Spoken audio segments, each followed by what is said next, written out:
bottom right as the blue Zerg for Team Go. He is Elazer. And up at the top left-hand side of the map, we have the red Protoss player representing Team Arma. It is ShoWTimE. I was like, well, there seems to be an icon right there, but you know what, Fear Dragon? You know, I sometimes my brain just reverts back. We were talking about the old school days of Starcraft and everything. I was like, yeah, old school days. And then I thought, like, you know, back to a year and a half ago. Oh my God, so old. You know what? It's like I saw you and it looked kind of like you were sinking. It looked kind of like you were drowning, but like I wasn't sure. So I just like kept the life preserver to myself. That's like a doggy paddle, right? Yeah. He's staying up there. He's flow. Okay, never mind. He's face down. Yeah, exactly. I whoops a daisy. Anyway, so I was gonna talk about the map. So gosh, yeah, ShoWTimE with the lock does force the Elazer to go elsewhere with this hatchery, but. One of the shorter maps, and also, like, it's not even just that, like, usually when you talk about map distance, it's kind of like there's two sides here, right? On one hand, you don't want to be a super large map because that's when Zerg starts to just, like, overwhelm and get really scary.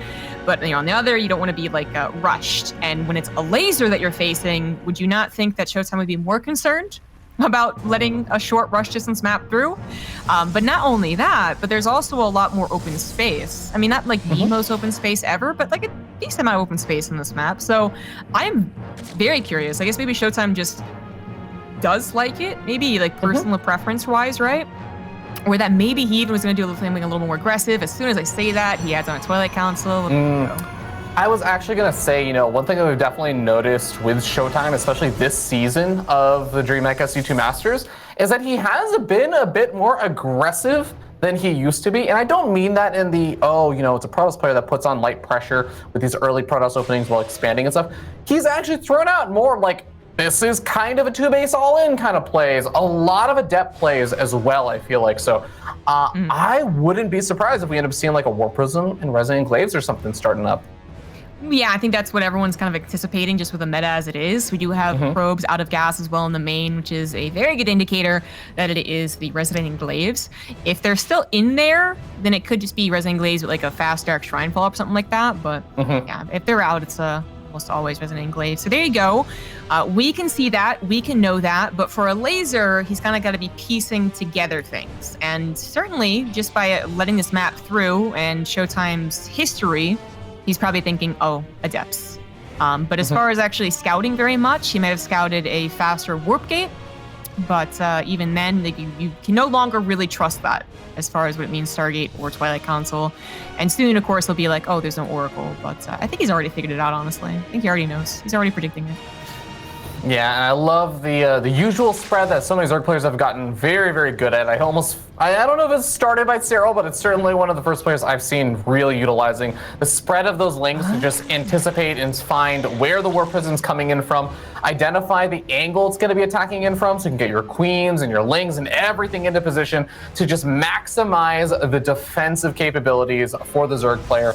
39 workers is all that Elazer feels like he needs right now because he's adding on just pure lings, adding on the Roach Warren, adding on queens, and just getting up raw defenses. But that also means he has to have a solid defense here. He cannot afford to lose too many workers because realistically, he's only up one worker right now. Right, exactly. And that's kind of the awkwardness about the adept attack. And this is even more dedicated than usual. This is 6 gateways, all right? It's not 4, it's not 5, it is 6. It is going to be a lot of adepts. And that can be really tricky for the Zerg player who's trying to actually toe that line, right? They're trying not to take any damage, but then also they want to get back into droning, you know, when they can, or if they can, which I think in this case you're not going to at all. Elazer is producing a lot of units. He's got 4 queens in the front lines, looking for that War Prism that's going to go ahead and circumvent them, go right into the main. That is the benefit of the Shade of the Adepts. Now that is a pretty good links around. The Roach is already there as well. Was that really worth it for ShoWTimE? Yeah, a very awkward position to kind of shade into over there. He has some reinforcing adepts now being warped in, but remember, ShoWTimE has not gotten into the position that a lot of Protoss players want to get into with these adepts just yet. He hasn't gotten to a single mineral line. No drone has been so much as lightly scathed by any of these adepts, good old Resonating Glaives. So so far, I would say Elazer's done a good job considering the fact that he made so many units. He had to have this kind of defense so far, but it's not over just yet. ShoWTimE still got plenty of adepts left over, and he's actually spreading them out now between both the main and the third base. All of the units for Elazer heading over to the third base, just the queens being left into the main. You know, Elazer's making so many units. It does seem like he's going to be able to spread them around well enough. And with so many links available, too, like they'll at least buy that time, even if they don't usually want to take on the Adepts directly. They are going to do so here, but I think it's supposed to be because he has to. The Roaches are dealing with the other Adepts on that third base or into the natural even. The drones are being pulled, and so far, still getting good on the drone count at 38, although the mining time might be a little bit questionable. But don't forget that even if ShoWTimE eventually finds damage in the economy, what would he do about Elazer's army supply after that? That is always the tricky thing about Adepts. So not only does he have to find some economic damage, you know, at least 5, 6 drones here, he also has to prepare for potentially deadly counterattack. I'm actually dumbfounded. You know, I was talking about, oh, the unbreakable shield over here of ShoWTimE. Elazer, he finally loses some drones. He's lost now 4 drones to these Adepts, 5 drones it looks like at the end of the day. Elazer just did such an astounding job for such a long time, not losing any workers that entire time. Like you said, he's also just been building up that army supply. It's 10 army supply to 66. I'm actually, even though, yes, Elazer put himself in a position, he had to have that one of those kind of defenses come out in the end. I'm just amazed how well he pulled that off. It is so easy to just gradually start losing your grip on like the Adept shaded over or just 2 Adepts shaded over to a base, and you lose a couple of drones here and there, it starts adding up. Elazer actually didn't lose any drones until that last second there, where he lost 5. Exactly. That was a really good defense, and he didn't underestimate the power, which is really what you're scared of doing. What the Protoss wants you to do is kind of like cut it at the drone count you usually would, 39, 40, and then make, I don't even know actually, like 30, maybe 40 lings and a handful of roaches. But then if you can, deal with it then and there. Right, but it also has to do with positioning, because even if you are making those units and preparing for an attack, if you're out of position once, that's when you suddenly get slaughtered. And not just with drones, but lings can take really inefficient trades. But that started off really well for Elazer, and that good start really did spiral into just like a better game for him. Now, Elazer, despite at one point being 8 times the supply of ShoWTimE, I think made a really smart decision here. ShoWTimE also made a smart decision. He added on a Dark Shrine, which would have saved him from any counterattack, and I think Elazer probably has had that happen to him before. So he was like, I'm not even going to use it. Now, he has a lair, and he is going to build an Overseer now, but even though he didn't risk the counterattack and the potential DT defense, he's not prepared for the DTs, actually. He's going to take damage. Oh, he's taking a lot of damage. 1 DT in each one of these bases. Already 13 workers. They've, at this point, tripled the number of workers killed that the Adepts did. All of those Adepts together, how much damage can they do versus 3 Cloaky boys? My God. Oh, God. Oh, my. That was the move that just pulled ShoWTimE back in this game, right? Yes, absolutely. That was... Well, that was what I was expecting. I thought Elazer was actually kind of even, you know, a little scared of DTs, and that's why he didn't just run across the map. But maybe he was, and then figured he would be able to defend against it no problem, and then, you know, just one of those things that got out of control.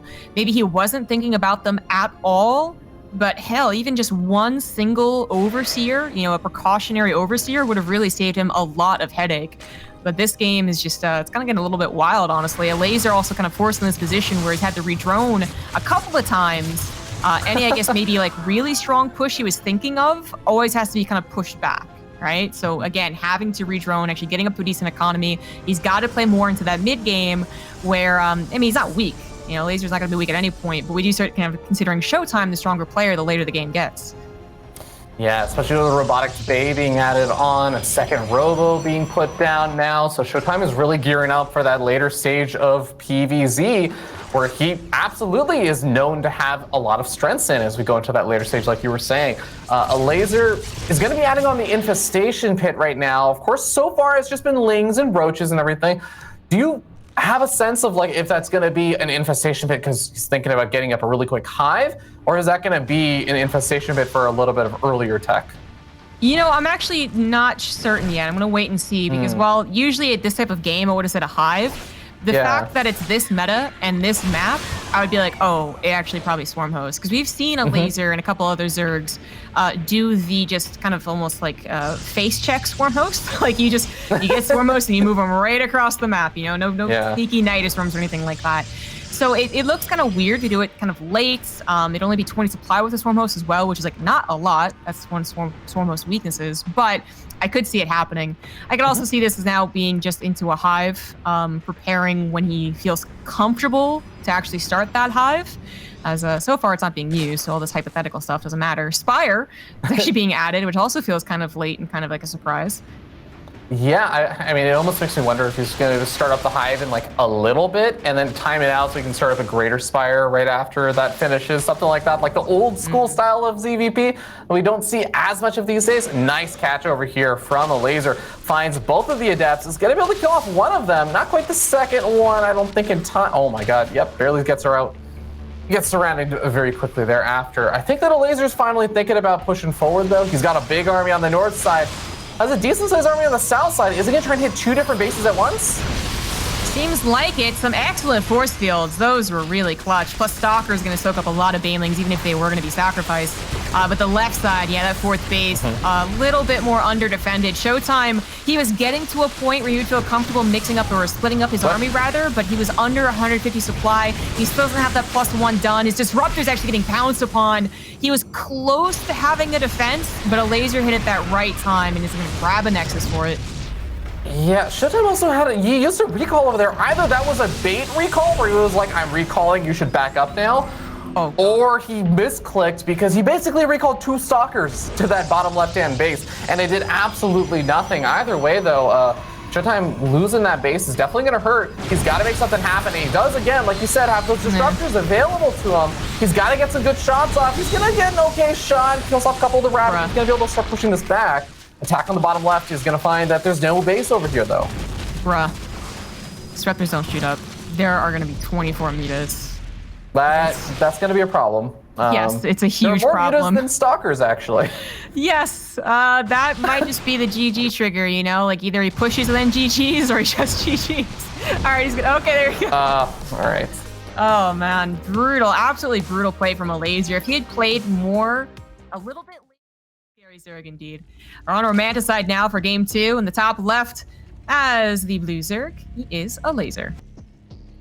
And down on the bottom right-hand side of the map, we have the red Protoss player from Team Big. He is ShoWTimE. It was like kind of similar builds. Oh, it was I think it was Hearthstone, and then it was Gung Fu. That's how it happened to him. So yeah, I don't think ShoWTimE does it here. It's gonna pull back to the wall. Yeah, how do you feel about like the Stargate openings and stuff that a lot of the time back in the day you used to consider like this is the standard safe opening, and especially with the Void right now becoming more common, which actually it can act as like an even safer prop for the defense. Like, how do you feel about the Stargate opening against Elazer's style of aggression? I mean, I think it's better than having a Twilight Council, and then Robo openers can be a little weird. You know, I guess maybe someone will argue that you could still do like an Archon drop opener, which is really fun out of the meta. Like, it's actually kind of surprising how much it fell out. But yeah, then Robo openers are too weird. Usually an all-in. I don't think you do that against Elazer. Yeah, I think Stargate's honestly the only option. It's the best option. And then as far as getting a Void Ray or not, like that absolutely will stop any early pressure. But no, I don't think Elazer's not gonna be shooting for that. Elazer, he can definitely be cheesy. And if we were kind of thinking about cheesy as something that's early as well as likely to succeed when not scouted, he can be that. I always think of Elazer as the mid-game all-in. That's the difference usually for me, you know, between cheese and not cheese, is mid-game or early game. So the Stargate opener is just the beginning. It gets you the scouting. It can give you tools to defend, but if Elazer's going to be bringing in queens over with his Night's Storm anyways, then who cares what pops out of the Void Ray or not. That is true. The queens often do not care if you have an air unit there, and they'll tank the damage for pretty much all of those early game air units pretty easily in the early stages. Regardless, though, we are going to see that first Stargate popping on out here for ShoWTimE. Finishes the wall, and we'll see if it is going to be the typical, you know, Oracle opening, and it looks like it is, and if he's going to actually follow it up into the now current meta Void Ray follow-up, or if he's going to go into like the old school Phoenix or something. Or yeah, just a second Oracle. I mean, ShoWTimE had experimented with Void Rays like everyone else was doing when they were first buffed, right? But now it's as far as like stylistic, personal preference, whatever. Like ShoWTimE's like lesser on the list of people who would do it, but we'll see. Yeah, it is still something you can roam around with and scout with, even though it's like a more dangerous tool to do so, more expensive tool to do so. But it is a second Oracle, and I actually prefer this. I actually want to see ShoWTimE's regular defense and good scouting against Elazer's aggression. That's the classic matchup between the two. Yeah, I think that's kind of what we were expecting we were going to be seeing outside of, the Adept Hall in that, of course, ShoWTimE went for in that last game. But Roach Warren's being added on over here for Elazer. He's just playing it safe, not too sure exactly what he's going to be facing off against just yet. So covering his bases, getting ready for any kind of potential attacks. It's actually making even more lings right now, going up to 16. So really, really preparing for the potential that these Adepts decide to dive in or something. But still adding on more lings. Zombie Grub, he's cut off with 40 workers. I feel like this is getting to be a little bit on the higher side of lings being made. He's still making more. Yeah, it's a little bit concerning. He's making a lot of overlords, making sure he has supply. Kind of feels like he's going to be adding on roaches, but these oracles would be able to scout roaches popping. They could even scout the amount of lings, though I don't think that they did. Seeing as the adepts were taken care of pretty quickly, the lings now move across the map. They can't help with the oracles. Anyways, one of them falls. Actually, a pretty big deal because both of them, I think, have to come back and help out against the third base. There's 4 adepts there trying to guard it. Right, they didn't actually go across the map, but they're gonna be surrounded as well. Close to it. Oh, yeah, those adepts are very, very dead. Another adept does get warped in, is gonna buy a bit of time. The Oracle helping out quite a bit with actually picking up quite a few of these Zerglings, and the third base will survive. Even a couple of the lings getting body blocked by that adept, now finding their way back around the other way. And those are all in all a pretty good defense there from ShoWTimE. It was pretty clutch that he got a third Oracle. I didn't see it because I think it had popped on the production tab, but it was very nice that he got a third Oracle. So he's back down to 2, but that third one popped defensively, which is exactly what he needed.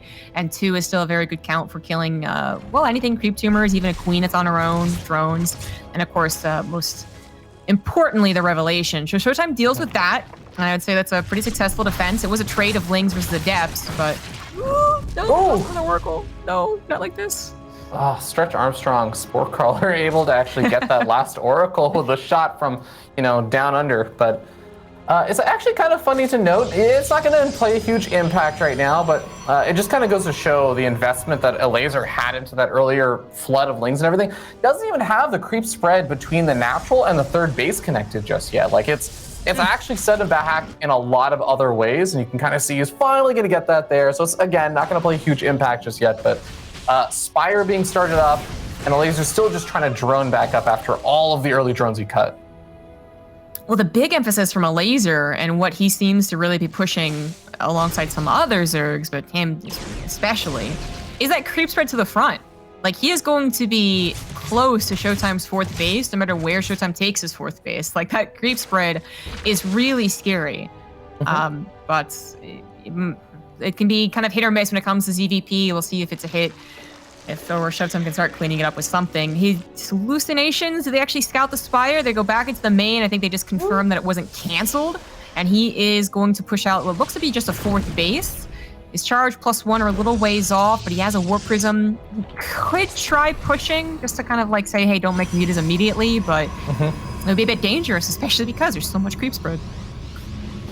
Yeah, he is going to start poking out far. Even if there is a lot of creep spread, I actually don't hate the idea of just being ready to warp in some stuff defensively or using the Oracle to help deal with like a ling run by, but just at least poking forward. And oh my god, actually finds a great angle over here on this base and says, well, you actually don't have any creep spread over here. Spire just finished up, and all of the units on the ground for Elazer are out of position for this moment. There's that ling run by we were talking about, but Shield Battery and a couple of Zelts are going to be able to deal with that. ShoWTimE force shields away the army, snipes off the hatchery, and backs the heck out of there. Has the Warp Prism over here for some extra micro if he needs it, and he's probably just going to be able to fall back to his other base pretty safely. Yeah, it was a good decision. I think if he did try and engage that, even with a, cut off the Roach army from each other, it still would have been a little bit dicey just because he didn't really have that many Immortals. Now he's up to 2. He's trying to chrono out a 3rd one. He's trying to get to maybe a couple more Archons as well, and now he's going to defend. But it looks like a good defense. You know, he's down by 20, which is actually pretty okay for a Protoss player.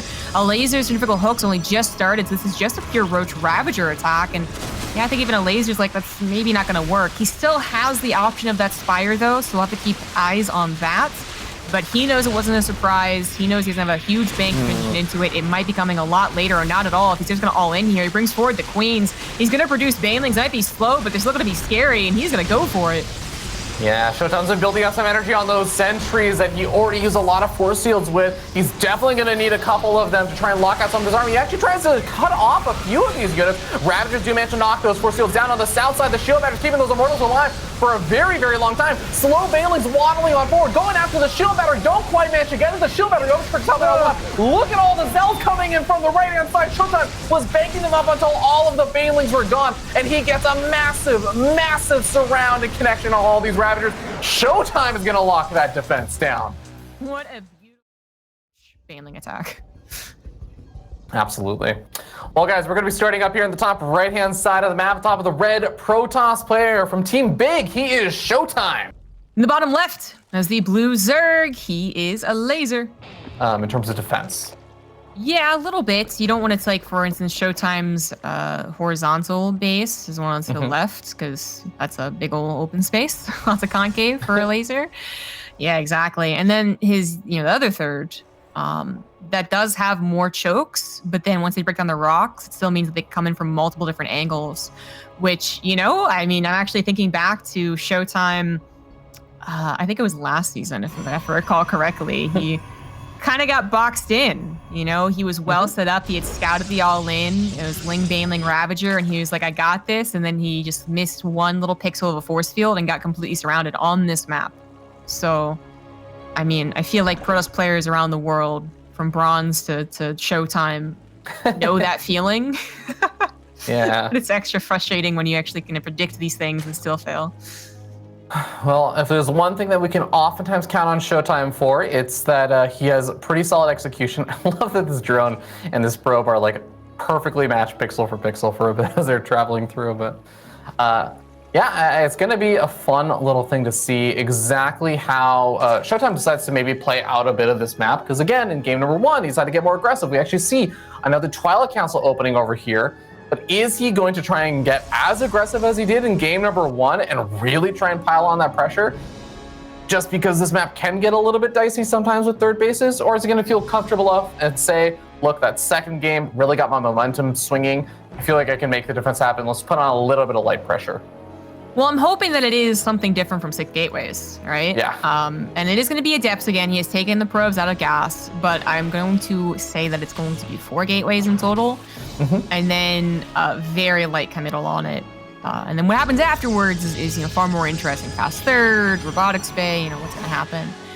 But I would prefer not to see 6 gateways again. Not that it doesn't work ever. It does. Just that it doesn't seem like it's going to work against Elazer. Yeah, Elazer's like, I think you even said it in the first game. Elazer just identified it incredibly early on and was like, I know exactly what to do against this, and did such a sick job on the defense. So I'm definitely a fan of what you were saying, like go for a 4-gate adept pressure and take a third and stuff behind it. But well, for now it's just the 4 gateways. So I got my fingers crossed, Zombie God, that we're not going to go up to 6. I think we're only going to 3.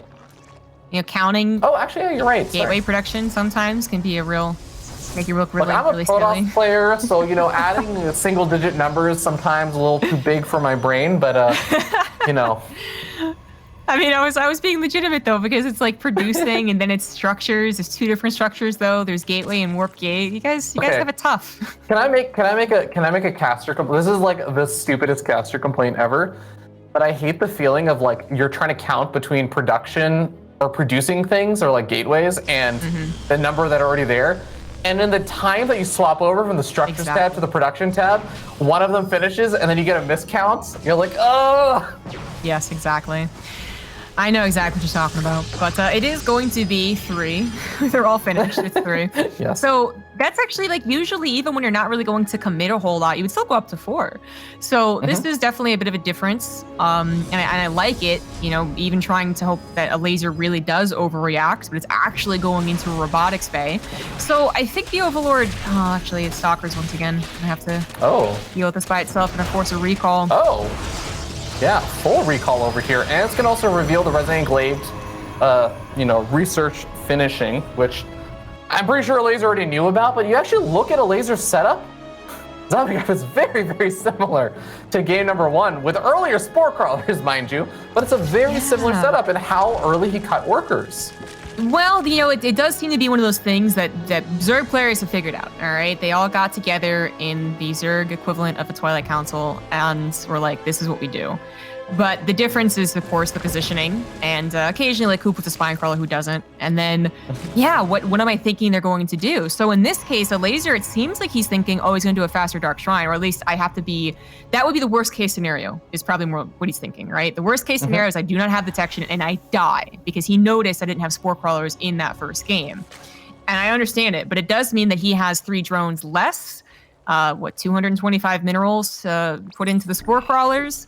And ShoWTimE actually kind of just goes like, nah. I don't even really commit to a depths, much less an actual Dark Shrine. I'm going to 3rd Nexus. I got Disruptors that are either to be used defensively if I have to, and Observer kind of saw, I guess, that it didn't have to, or I'm going to use it offensively, which he's been pretty good with before. Last time he did this build, he did very well in killing drones, queens, lings, roach, very active with it.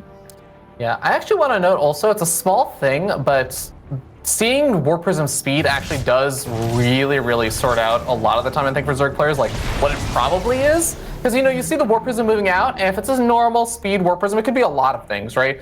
But as soon as you see a speed Prism, you're like, okay, you got a robotics bay, clearly. So there's a good chance that this isn't just, maybe it is just some adepts, but oftentimes it's actually going to be like a Disruptor drop or something along those lines. You're absolutely right about that. As soon as you see the speed, you know it's Disruptors. And if it's a Colossus, you just go, you know, why am I playing Nemo? What happened here?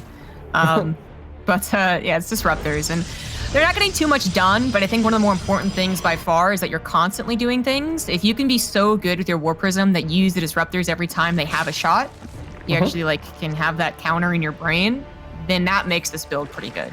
But if you are someone who can't, or you're mismacroing back at home, then like, of course, don't do this. Or if you lose the Warp Prism, then definitely don't do this. But just taking some hull damage, forced to kind of waste shots there. But this is also doing scouting. And this could also recall back home and help if Elazer is going to do an all-in. Yeah, and I want to know one thing also, you'll sometimes see ShoWTimE like pull back these shots or like kind of move them out after the army runs away. It kind of just looks like he just lets them die wherever. I think sometimes that might just be a little bit of like okay, the army backed off, whatever, I'm not going to control this any further. Sometimes he is actually trying to find the creep tumors. He's actually been able to find like a couple of them now. I think like maybe 2 creep tumors. Oh my god, he might be able to get a big hit off on one of these roaches or lings. Doesn't quite get it. Both the Disruptors in the red now. A very ballsy maneuver, but doesn't quite pay off. Literally ballsy. Yeah, that's I guess he's done it before with some success, because that was very confidently put down, but I don't know. I would have been like, no, that's not going to work. And well, I guess I was more correct. But he still kept them alive, which is far more important. Although very weak. Like those can actually be target fired by roaches, which you don't usually see too often. You know, in this matchup, so much less target firing. But to push out, pretty bold. Maybe Elazer not quite prepared for this. Was trying to get to a hive. Is finishing up his banelings, but once again without baneling speed. So he's going to set up a big surround, and that might work out. But actually, the force fields on the left side are absolutely beautiful. Plus the disruptor shot in case the banelings are walking into it. The backside, actually, a Colossus fell down, so that's a good start, I guess, for Elazer, but he's going to be continuously blocked off by force fields. I think this is actually such a sick position over here for ShoWTimE. Like you said, Elazer was trying to set up for this nice concave, but ShoWTimE actually found like this little area where there's just no creep up there on that high ground. He was able to safely retreat back to you, like you said, abusing the heck out of those force fields. And slow banelings should not be able to get great connections over here. The force fields lock out so many of those banelings. Finally, a few of them connect on a couple of the sentries. The sentries on the front lines are going to end up falling over here. The Disruptors, oh, they do get target fired down. Just the Colossus really dishing out some of that AoE damage, but now Blink Stalker's going to be utilized. More units being warped in. Very even supplies over here. And ShoWTimE, with no signs of a 4th base just yet, really does want to get some damage done. I mean, he wants to win the game right here, but I think it's really important that Elazer is able to split even a little bit against the disruptor shots, because otherwise, I think it would be game over. When those force fields came down, the disruptor shot went out, it's very likely other Zerg players would have lost 20 supply in either Banelings or Roach Ravager. But he was able to barely hold on, still barely holding on. But against this many Blink Stalkers and a single Colossus just to help out with a little bit of extra damage, it's really tough. The Stalkers have +1, where Elazer only went for +1 on his Lings. So every time you see those Lings burn to a crisp thanks to that Colossus, Elazer's army is no longer that effective. And every time, oh, well, that Hatchery's going to go down. Hatchery goes down. Is ShoWTimE going to continue pushing forward? Yes, he is. Also grabbing the Rocheborn. Oh, no. That's a big one. I do want to note one Viper was made by Elazer, and he's probably getting that energy, I imagine, right now for that Viper to yoink that Colossus into the Roach Ravager ball. But look at that. ShoWTimE already microing that Colossus very, very far back. He even picks it up into the Warp Prism to make sure it cannot just get yoinked and grabbed. Warp Prism might get yoinked and grabbed instead, but there's not that many queens, and the stalking count is staying strong. He snipes off another queen.